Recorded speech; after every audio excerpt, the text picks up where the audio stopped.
ଆଜି ହେଉଛି ଶ୍ରୀଗୁଣ୍ଡିଚା ଯାତ୍ରାର ଶେଷ ଦିନ, ଅର୍ଥାତ୍ ଏହାର ଅନ୍ୟ ନାମ ହେଉଛି ବାହୁଡ଼ା ଯାତ୍ରା। ପ୍ରଭୁ ନୀଳାଦ୍ରିନାଥ 9 ଦିନ ପାଇଁ ସେ ମା ଘରକୁ ଆସିଥିଲେ, ଅର୍ଥାତ୍ ଗୁଣ୍ଡିଚାଙ୍କ ଘର ହେଉଛି ମାର, ଗୁଣ୍ଡିଚାଙ୍କର ଘର ହେଉଛି ଯଜ୍ଞବେଦୀ। ଆଜି ସେ ଫେରୁଛନ୍ତି ଗୁଣ୍ଡିଚା ମନ୍ଦିରରୁ ଶ୍ରୀମନ୍ଦିର ଉପଲକ୍ଷେ ସେ ଯାଉଛନ୍ତି, କିନ୍ତୁ ଆଜି ରହିବେ କୋଉଠି? ସନ୍ଧ୍ୟାରେ ମାଉସୀ ମା ମନ୍ଦିର। ଲୋକମାନେ ଭୁଲରେ କୁହନ୍ତି ମାଉସୀ ମା ମନ୍ଦିର, ଗୁଣ୍ଡିଚା ମନ୍ଦିରକୁ ମାଉସୀ ମା ମନ୍ଦିର।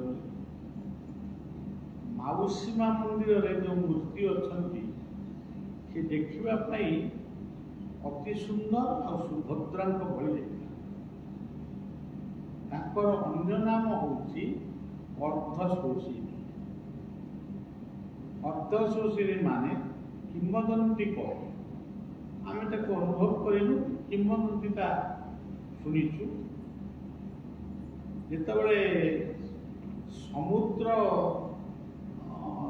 ଜୁଆର ଯେତେବେଳେ ଶ୍ରୀମନ୍ଦିର ପର୍ଯ୍ୟନ୍ତ ମାଡ଼ି ଆସେ, ଆଗରୁ ଆସୁଥିଲା, ଅଳ୍ପ ବାଟ ପର୍ଯ୍ୟନ୍ତ ଆସୁଥିଲା, କବିରଙ୍କ ସମୟରୁ ସେ ମାନେ ବୁଝି ଯାଇଥିଲେ। ତେବେ ଯେତେବେଳେ ସେ ଆସେ, ସେଇ ସୁଭଦ୍ରାଙ୍କ ପାଖରେ ଯେଉଁ ଗର୍ତ୍ତଟି ଅଛି ସେଇଠି ଅଧେ ସମୁଦ୍ର ଜଳ ସେଇ ବାଟ ଦେଇ ପୁଣି ସମୁଦ୍ର, ତେଣୁ ତାଙ୍କ ନାଁ ହେଉଛି ଅର୍ଦ୍ଧଶୋଷିନୀ। ଇଏ ହେଉଛି ଗୋଟେ କିମ୍ବଦନ୍ତୀ। ଏହାର ସାମାଜିକ ଅର୍ଥ ହେଉଛି ମା ପୁଅର ସମ୍ବନ୍ଧ, ମାଉସୀ ଓ ପୁଅର। ଇଏ ସମାଜରେ ଆଜି ବି ମା ମାନେ ଅଛନ୍ତି, ମାଉସୀ ମାନେ ବି ଅଛନ୍ତି। ଏ ଦୁଇ ଜଣଙ୍କ ସହିତ ପୁଅ ଝିଅ ମାନଙ୍କର ସମ୍ପର୍କ କେତେ, ତାକୁ ଆପଣ ମାନେ ନିଜେ ନିଜେ ହିଁ ମୂଲ୍ୟାଙ୍କନ କରନ୍ତି। ଯେତେବେଳେ ଯେଉଁ ପୁଅ ଗୋଟେ ମାକୁ ଖୋଜୁନି, ଆଉ ସେ ମାଉସୀ କି କ'ଣ ଖୋଜିବ? ଆଉ ଯିଏ ମାକୁ ଖୋଜୁଛି ସେ ମାଉସୀ କି ମଧ୍ୟ ଖୋଜୁଛି, ପିଉସୀ କି ମଧ୍ୟ ଖୋଜୁଛି। ଆପଣମାନେ ଦେଖନ୍ତୁ,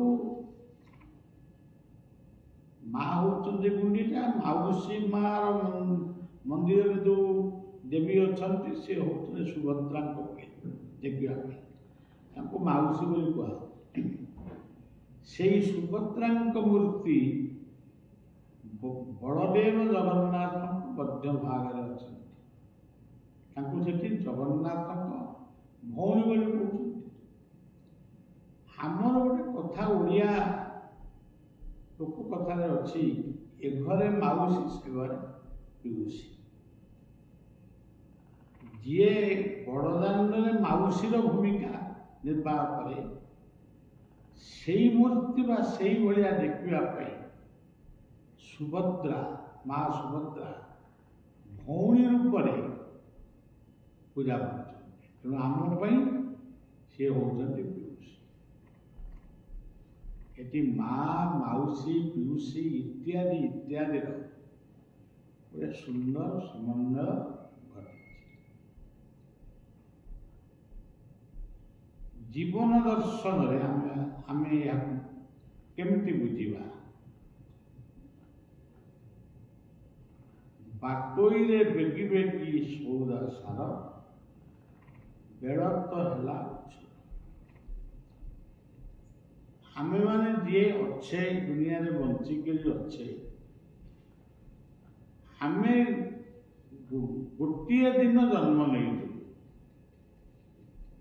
माने ये पृथ्वी को आम आसी से पुओ रूप हो झी रूप आई से गोटे दिन जन्म हूँ गुंडीचा मातृगर्भरु सीधा माँ कोल को आसिलु माँ कोल शोई मातृस्तन को आम आश्रा करी खाद्य खाइलु माँ हेफाजत रे आम 5-7 वर्ष 10 वर्ष रहिलु सी है आमर गुंडीचा यात्रा पुणी समय आसला काम कामना कामिनी कांचन ये भितर आम रही सब कथा को भूली जाइछु किंतु मने पकौना मने पकेले पड़िबो सेटा कोन से होची बाहुड़ा यात्रा आम आसीचु दिने जीवु मध्य दिने जदि यह सत्य प्रत्येक जीवन में बाहुड़ा अच्छी बाहुड़ी ताहले आम भितर गुड़ा अयोध्या माया दंभ दर्प दंभो दर्प विमानस्य क्रोध पारुष्यमेव अज्ञानं चा विधातस्य पार्थ संपदम आसुरी तेणु यही आसुरिक गुण आम भितर अंतत एत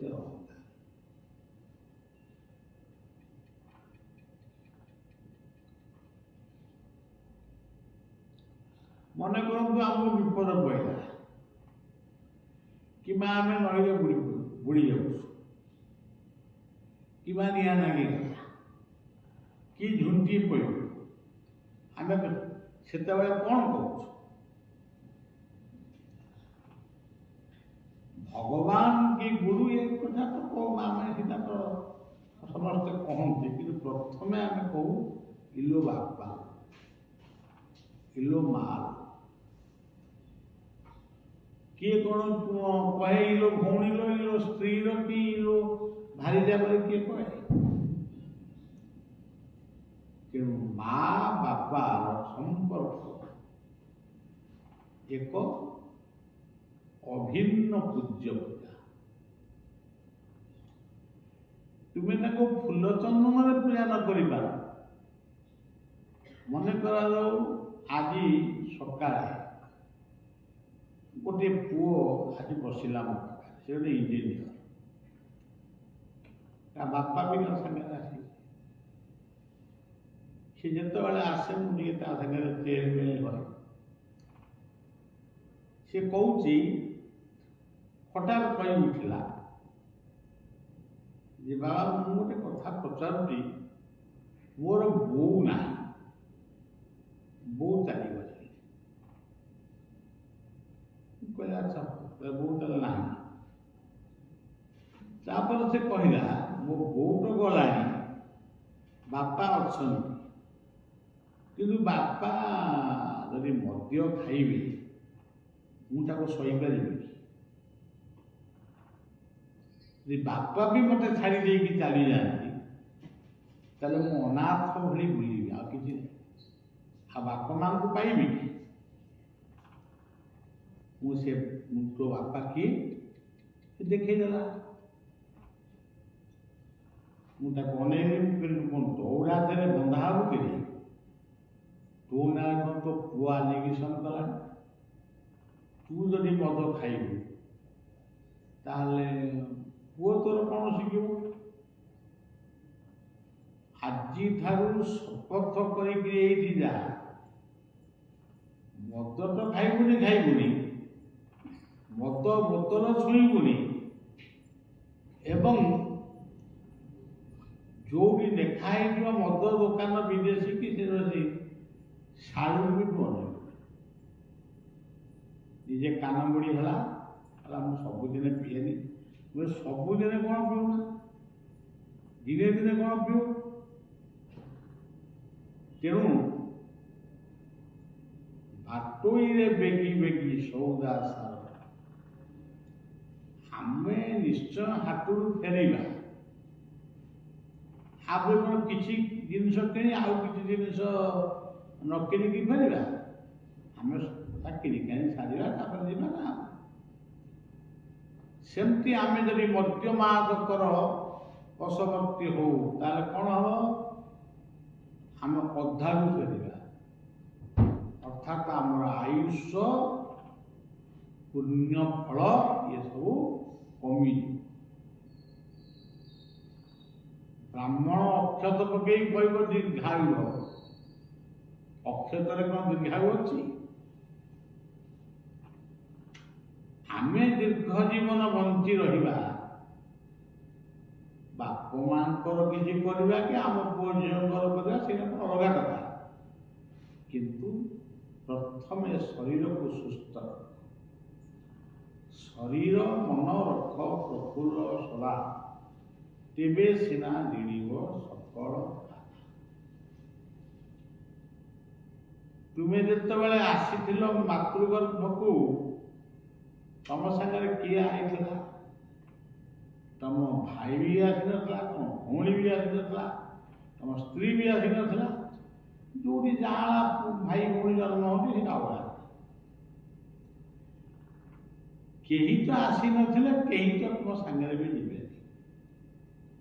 ताले कौन पाई एते लोभ, कौन पाई एते माया, एते कथा। उड़ुछि काल संचार मने नाही कि, आउ एणिकिरे मन भूलु काहीकि, आसीचु लंगड़ा हुई जीवु शून्य। या मन रख। आज गोटे जादवपुर अंचल गोटे माँ, मुझे जो देखी से बह नला, से झील भरी सी बर्तमान बोहू ही तापर माँ ही माँ है, माँ हवा पर बर्तमान शाशु है एवं नाती नातुणींकर से आई भी है, जेजे माँ से मते फोन रे कहले आम सब एमती एमती जाइलु ये से माने तार आत्मीय स्वजन मान को लेकरी आम आसी। बाबा के आमको चिन्ह पारे बोली केते केबे आसिथिलो ना माने यज्ञ। हाँ मो पिला माने कहले बाबा तो तुमको चिन्ह पाऊना, तुम कहीं ठिया पड़े पिला माने कौन जानी, तुम जब बाबा को चिन्हिच सेटिक यथेष्ट। ये पवित्र क्षेत्र को आसिल, अनंतर दर्शन कल, ता आउरी यथेष्ट। पुणी बिना पर्वपर्वाणी भल दिन आसब, प्रसाद पाइब, घर दियाजिब रहिब, तापर तुम घर को फेर। किंतु तुम्हें एमती आसब, एमती आमको चिन्ह पारे बस पारे, ये सब अभिमान कहीं कर। तुमर पुओ झी नाती नातुणी समस्त फोन नंबर था, आम से बार्ता भल पाइबाटा कौन, स्नेहर मूल्यटा केते, श्रद्धार मूल्य केते, सेटा आमे ही से अंक को भल कर कषुच। आज की 56 वर्ष धरी मुझे अंक को बसी, मु पाठ पढ़ा भितर एत अंक भी मो इंग्राजी में लिखी बेहद भल। एबे मो जीवन अंक हूँ भक्त मानकर आश्रित आश्रिता मानकर दुख सुख ही मो अंक इंग्राजी, अंक ओडिया। केते दिन ए दुनिया रे आमे रहिबा केते दिन गलानी जेतिकी दिन रहिबा ताकू नारखार करिबारे सारखार करिबारे समय सदुपयोग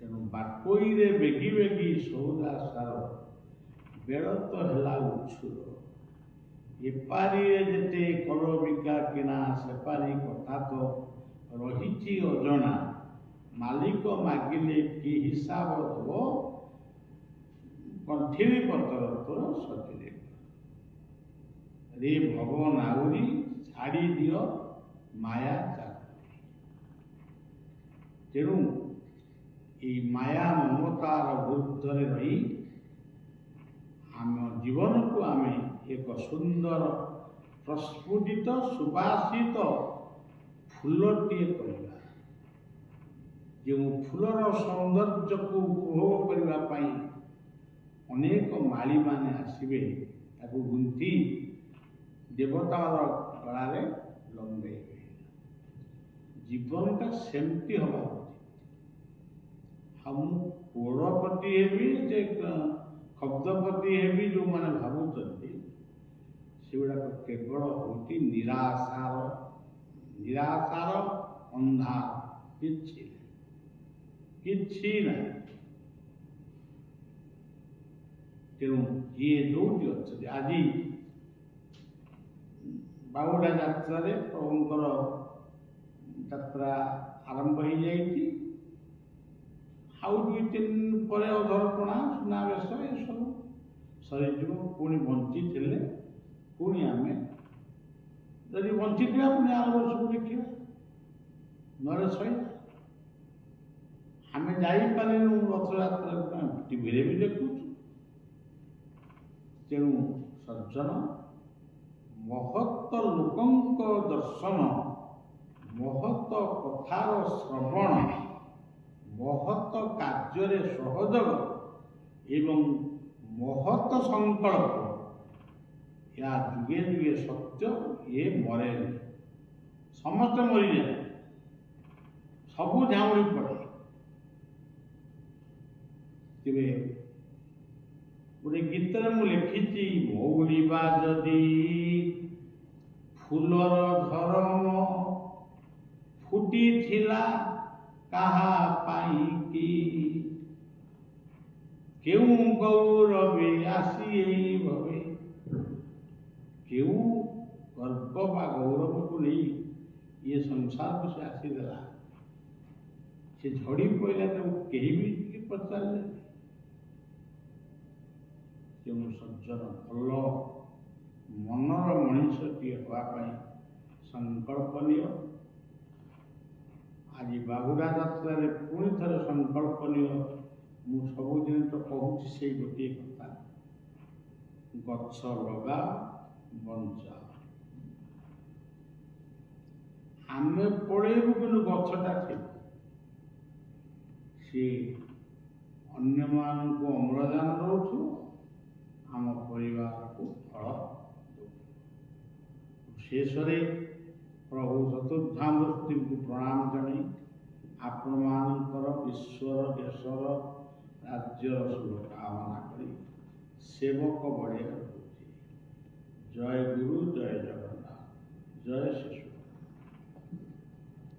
थरे प्रसाद बा खाद्य टिके खाइबा को इच्छा कर खाइबा को आस जो दिन तुम्हें जन्म होइथिलो से दिन तुम पाखे तुम स्त्री नथिले सी तुमको किसी भात डाली तरकारी खुआई नथिले से दिन ही प्रथम खाद्य देइथिला मार स्तनरू तुम्हें प्रथम खाद्य खाइथिल आज भी सही माँ नथिले भी मातृ समान अनेक लोक अच्छा माँ थिले भी तमे खाऊ ना माँ नथिले भी खाऊ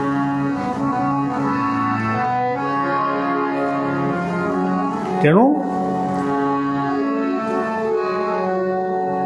माँ स्नेहमयी ଆମେ ଶାରଦାଙ୍କ ଭୋଗ ଖାଉଛୁ, ବିମଳାଙ୍କ ଭୋଗ ଖାଉଛୁ, କେତେ କୋଉ ବୈଷ୍ଣବ ଦେବୀଙ୍କ ଭୋଗ ଖାଇଛୁ। ମାନେ ଏସବୁ ମାଙ୍କର ଭୋଗ,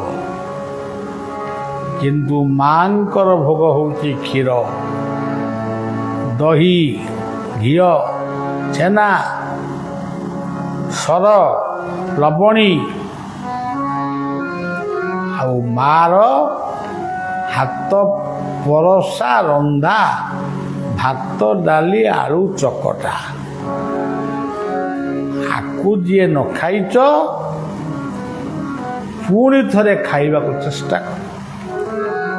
ତମ ନୂଆ ସଂକଳ୍ପକୁ ଛାଡ଼ି ପୁଣି ଥରେ ସେଇ ପୁରୁଣାକୁ ଖୋଜ।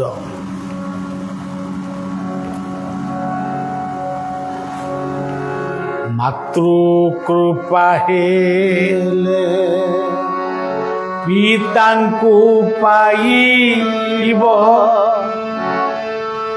ପିତା କୃପା ହେଲେ ନିର୍ବାଣ ଲଭିବ।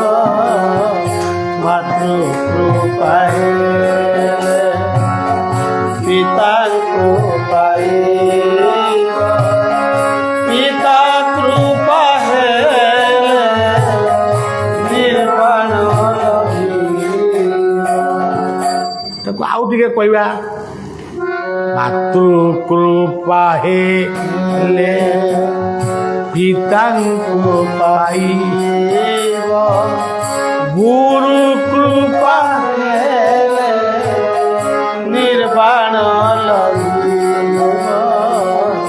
ମାତୃକୃପା ହେଲେ ପିତାଙ୍କୁ ପାଇବ, ଗୁରୁ କୃପା ହେଲେ ନିର୍ବାଣ ଲଭିବ। ତମେ କହିବ ନାଇଁ ନାଇଁ ଏଇଟାକୁ ତାହେଲେ ଆଗ କରିବା। କୋଉଟାକୁ? ଗୁରୁ କୃପା ହେଲେ ନିର୍ବାଣ ଲଭିବ, ମାତୃକୃପା ହେଲେ ଆଉ ଗୋଟେ କ'ଣ ପାଇବ? ନା, ତା ହବନି। ତୁମେ ସମ୍ବିଧାନକୁ ଭାଙ୍ଗି ଦେଇଛ, ତୁମେ କଳା ପାହାଡ଼ ସାଜିଛ, ତୁମେ ଭାରତର ପୃଥିବୀର ସମ୍ବିଧାନକୁ ଭାଙ୍ଗୁଛ, କିନ୍ତୁ ଯିଏ ଏ ପୃଥିବୀକୁ ସୃଷ୍ଟି କରିଛି ତା ସମ୍ବିଧାନକୁ ସେ ଆଜି ବି ବଜାୟ ରଖିଛି। ଏବେ ବି ଫଗୁଣ ମାସରେ ଆମ୍ର ଡାଳରେ କୋକିଳ କୁ କୁ ବୋଲି ଡାକୁଛି। ବୈଶାଖ ମାସରେ ବୋବଉନି। ଏବେ ବି ପ୍ରହର ଅନୁଯାୟୀ ଶୃଗାଳ ତାର ଡାକ ଡାକୁଛି। କାଉଟା ଆଉ ନାହାନ୍ତି, କୁଆଡ଼େ ଗଲେନି ସବୁ। ସେ ଯୋଉଠି ବି ଅଛନ୍ତି ସେ କେତେବେଳେ ବୋବଉଛନ୍ତି, ରାତି ପାହିଲେ ସେ ବୋବଉଛନ୍ତି। ତେଣୁ ସମ୍ବିଧାନ ଏଇମାନେ ରଖିଛନ୍ତି। ଆମେ ଖାଲି କହୁଛୁ କଳା ପାହାଡ଼ ଭାଙ୍ଗିଦେଲା, କଳା ପାହାଡ଼ ତମେ ତ ନିଜେ କଳା ପାହାଡ଼ ହେଇଛ, ତମେ କ'ଣ କଳା ପାହାଡ଼ କଥା କହିବ? କେତେବେଳେ କହୁଛ ସେ ରକ୍ତ ବାହୁ ସବୁ ନେଇକିରି ଯାଉଥିଲା, ଚିଲିକାରେ ବୁଡ଼ିଗଲା। ତମେ ବର୍ତ୍ତମାନ ରକ୍ତ ବାହୁ କେତେଟି ରକ୍ତ ବାହୁଙ୍କୁ ଜାଣୁଛ? ସବୁ ଗୋଟେଇ ଗାଟେଇ ମାନେ 1000 କୋଟିର ମାଲିକ ହେବା ପାଇଁ ଏମାନେ ଚେଷ୍ଟା କରନ୍ତି। ସେ ଧରା ପଡ଼ିକିରି ଜେଲ ଯାଆନ୍ତି। ଏମାନେ ସବୁ ହେଉଛନ୍ତି ରକ୍ତବାହୁ। ମଣିଷକୁ ମାରିକିରି ଏମାନେ ରକ୍ତବାହୁ ସାଜିଛନ୍ତି। ତୁମେ କଳା ପାହାଡ଼ ହେଇ କେତେ ମନ୍ଦିର ଭାଙ୍ଗିଛ।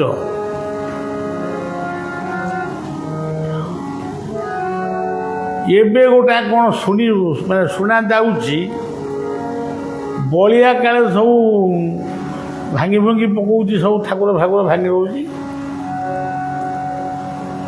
ମୋ ଠାକୁର ହେଉଛି ହୁଙ୍କା, ହୁଙ୍କା ମୋ ଠାକୁର ନୁହଁ, ମୁଁ ହୁଙ୍କାରେ ଠାକୁରଙ୍କୁ ଡେକେ।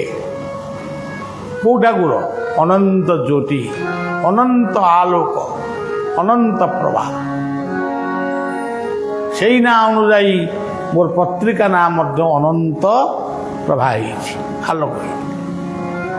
ଏବଂ ମୋର ପ୍ରତ୍ୟେକ ପୁସ୍ତିକାରେ ମଧ୍ୟ ଅନନ୍ତ ସ୍ରୋତ ବୋଲି ଲେଖା ହେଇଛି। ଭାଙ୍ଗିଲି କ'ଣ? ବରଂ ଆହୁରି ଭଲ କରିବା ପାଇଁ ତାକୁ ଚେଷ୍ଟା କରୁଛି। ମୋର କ'ଣ ଏଡ଼େ ବଡ଼ ଶକ୍ତି? ବିଶ୍ୱାବସୁଙ୍କର ଗୋଟେ କଥା ମୁଁ ସବୁବେଳେ କୋଟ୍ କରେ ଅନ୍ୟମାନଙ୍କ ପାଖରେ, ଯେ ଯାହାଙ୍କର ବାହୁ ତଳେ କୋଟି ବିଶ୍ୱ ରୁଚି ରହିଛି ମହାରାଜ, ମୋର କ'ଣ ଏଡ଼େ ବଡ଼ ବାହୁଟା ମୁଁ ଠାକୁରଙ୍କୁ ଲୁଚେଇ ରଖିଛି? ଆପଣ ଆର୍ଯ୍ୟ ଭୂମିର ରାଜା ହେଇ ଏକଥା ଭାବୁଛନ୍ତି କେମିତି? ଯେମିତି କହୁଛନ୍ତି ବଳଦେବ ପଡ଼ିଗଲେ, ବଳଦେବ ପଡ଼ିଗଲେ। ଆଜି ବଳଦେବ ଶୂନ୍ୟରେ ଉଠି ଯାଇଛନ୍ତି ମହାକାଶକୁ, ତୁମେ କ'ଣଟା ପାଇଥାନ୍ତ? ସେ ବା ବଳଦେବ ସବୁବେଳେ ପଡ଼ିକିରି ଅଛନ୍ତି। ଆମରି ଭଳି ନିର୍ଲଜ୍ଜମାନଙ୍କୁ ବଞ୍ଚେଇ ରଖିବା ପାଇଁ ସେ ବାୟୁ ରୂପରେ ପ୍ରହରା ଦେଉଛନ୍ତି, ଜଳ ରୂପରେ ଦେଉଛନ୍ତି, ଅଗ୍ନି ରୂପରେ ଦେଉଛନ୍ତି, ମାଟି ରୂପରେ ଦେଉଛନ୍ତି, ଆକାଶ ରୂପରେ ଦେଉଛନ୍ତି। ସେଇ ପଡ଼ି ରହିଛନ୍ତି, ଆମେ ଜଗିଛନ୍ତି। ଏଠି ପଣ୍ଡା ସେବକ ଟିକେ ଟଣାଟଣି କରୁ ଏମିତି ଆଉଥିଲେ ଏମିତି ପଡ଼ିଗଲେ। ଦିଅ କମିଶନ ବସା, ସିଏ ସରକାର ଇସ୍ତଫା ଦିଅନ୍ତୁ, ସିଏ ଅମୁକ ଦିଅନ୍ତୁ। ତେଣୁ ଏସବୁ କଥା ହେଉଛି ଗୋଟେ ବାକ୍ଚାତୁରୀ। ଏମିତି ଆମେ କହିପାରୁ, ଆମେ ଏମିତି ଗୋଟେ ବିଚାରବନ୍ତ ଲୋକ। ଏବେ ଏଇ ବର୍ଷର ରଥରେ ଜଗନ୍ନାଥଙ୍କ ରଥ ଟିକେ କ'ଣ 2 ହାତ ନା 3 ହାତ ଯାଏ ରହିଗଲା। ତମର କ'ଣ ଗଲା? ବରଂ ଆମେ ଧନ୍ୟ ହେଲେ ରଥାରୂଢ଼ ରଥେ ତୁ ବାମନ ଦୃଷ୍ଟ୍ୟା, ଆମେ ଆଉ ଗୋଟିଏ ଦିନ ରଥ ଟାଣିବୁ, ରଥରେ ଜଗନ୍ନାଥଙ୍କୁ ଦେଖିବୁ। ତାକୁ ନେଇ ବି ଆମେ ଆଜି ବିଭିନ୍ନ ମାନେ ରାଜନୀତି କରୁଛୁ। ଆଉ ରାଜନୀତି ବାଲାଙ୍କ ନାଁ ଧରିବା ପାଇଁ ମୋ ଇଚ୍ଛା ହଉ, ଆମେ ସବୁ ଉଲ୍ଲାସ କରୁଛୁ। ଆଉ ଗଲା ସୋରୁ ଠାକୁର ଆଇଲେ, ପୁଣି ସେଇ ଲକ୍ଷ ଲକ୍ଷ ଲୋକ ଭିତରେ ଆସିଲେ। ଜଗନ୍ନାଥ ଯେମିତି ଏମିତି, ବଳଦେବ ଏମିତି, ରାଜା ଆଇଲେ, ସେବା କଲେ। ଯାହାକୁ ଦେଖିବା କଥା ଦେଖୁନା। ଗୋଟେ ଲକ୍ଷେ ରାଜାଙ୍କର ମୌନମଣି ବୋଲି ଆମେ କହୁଛୁ, ଆମ ଜାତକରେ ତାଙ୍କ ନାଁ ଲେଖା ହେଇଛି। ସିଏ ଗୁଡ଼ା ଛାଞ୍ଚୁଣି ଧରିକିରି, ସେ ସୁନା ଛାଞ୍ଚୁଣି ହଉ ଯାହା ହଉ, ଛାଞ୍ଚୁଣି ଧରିକିରି ବାହାରୁଛନ୍ତି। ଆମେ କ'ଣ ଶିଖିଛୁ? ଆମେ କ'ଣ ଶିଖିଛୁ? ଆମେ ଶିଖିଛୁ ବନ୍ଧୁକ ଧରି ବୁଲିବୁ, ଛୁରୀ ଧରିକିରି ବୁଲିବୁ। ଏ ପାଖରେ ଆମର ସବୁ ଭାରତ ବର୍ଷରେ ଯେଉଁଠି ରଥ ହେଇଛି ସେଠି ରାଜାମାନେ ବାହାରନ୍ତି। ସେଇଟା ଗୋଟେ ମାନେ ଏଇଟା ଗୋଟେ ଖେଳନା, ଭଲ ନୁହଁ। ଯେଉଁଠି ରାଜାମାନେ ମନ୍ଦିର କରିଛନ୍ତି ସେଠି ରାଜବଂଶର ଲୋକ ସେରା ପରା କରିବା ଉଚିତ। ତେଣୁ ରଥ ବେଳକୁ ମାନେ କିଛି ଅଳିଆ ମଳିଆ ଥିଲା ଝାଡ଼ୁଛନ୍ତି, କିନ୍ତୁ ପ୍ରକୃତରେ ଗୋଟେ ସେବା ତାଙ୍କୁ ଦିଆହେଇଛି। ଆଗରୁ ରତ୍ନସିଂହାସନ ପାଖରୁ ରଥ ପନ୍ତ ଆଣୁଥିଲେ। ଗୋଟେ ସମୟରେ କେଉଁ ରାଜାଙ୍କର ଦେହ ମୁଣ୍ଡ ଟିକେ ଖରାପ ହେଲା, ତେଣୁ ତାଙ୍କୁ ଟିକେ ଆମେ ଇଏ ଦେବା ପାଇଁ, ବିଶ୍ରାମ ଦେବା ପାଇଁ ଗୋଟେ ଏମିତି କଳ୍ପନା କଲୁ। ତେଣୁ ସେ ଯାହା ହଉ, ଆମେ କ'ଣ ଶିଖିଲୁ? ଆମେ ଶିଖିଲୁ ବାବୁ, ତମେ ଯେତେ ସୁନାର ପାହାଡ଼ ଭିତରେ ବସିଥିଲେ ବି ନିଜେ ସୁନା ପୁଅ ଝିଅ ହେଇ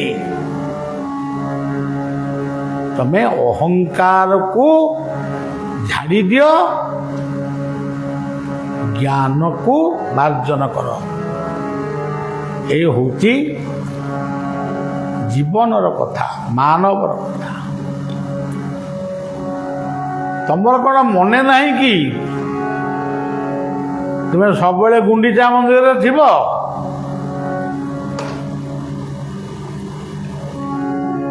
ସପନ ଯେତେ ଦେଖୁ ବାଇଆ, ସକାଳେ ଯାଏ ଦୂରେ, জীবন স্বপ্ন সে পরি যায়, জীবন স্বপ্ন সে পরি যায়, সময়ের চক তলে, সময়ের চক তলে, সময়ের চক তলে, সময়ের চক তলে। ତମେ ବୋଧେ ଏଇ କଥାଟା ଭୁଲି ଯାଇଛ, ଭୁଲି ଯାଉଛ। ଏ ବାହ୍ୟ ଚାକଚକ୍ୟ ଦେଖି ଭୁଲି ଯାଉଛ। ଆମ ମହାପୁରୁଷ ମାନେ ଲେଖିଛନ୍ତି, ଜଗନ୍ନାଥ ଦାସ ଲେଖିଲେ, ଉଡ଼ୁଛି କାଳ ସଞ୍ଚାଣ ମନେ ନାହିଁ କି, ଆଉ ଏଣିକି ରେ ମନ ଭୁଲୁ କାହିଁକି, ଉଡ଼ୁଛି କାଳ ସଂସାର ମନେ ନାହିଁ କି, ଆଉ ଏଣିକି ରେ ମନ ଭୁଲୁ କାହିଁକି। କେତେ ଚମତ୍କାର କଥା ଲେଖିଛନ୍ତି। ହାଟରେ ପାଞ୍ଚ ପାଇକ ହେଉଛନ୍ତି ଦାତ ହାଟ, ହାଟ ସରିଲେ ମଣିଷ ଆଉ ପାଇକି,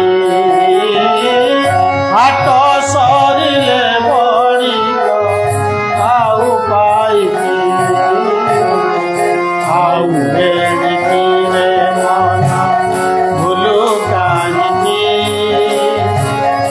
ଉଡ଼ୁଛି କାଳ ସଂସାର ମନେ ନାହିଁ କି। ଆହୁରି ଗୋଟେ ବଢିଆ ପଦ ଅଛି, ଐରି ତ କଳପନା ସେ ଦୀପ କାହେନି, ଶୂନ୍ୟରେ ବାଜୁଛି ମନେ ନାହିଁ କି, ଶୂନ୍ୟରେ ବାଜୁଛି ମନେ ନାହିଁ କି, ଏଣିକି ରେ ମନ ଭୁଲୁ କାହିଁକି, ଉଡ଼ୁଛି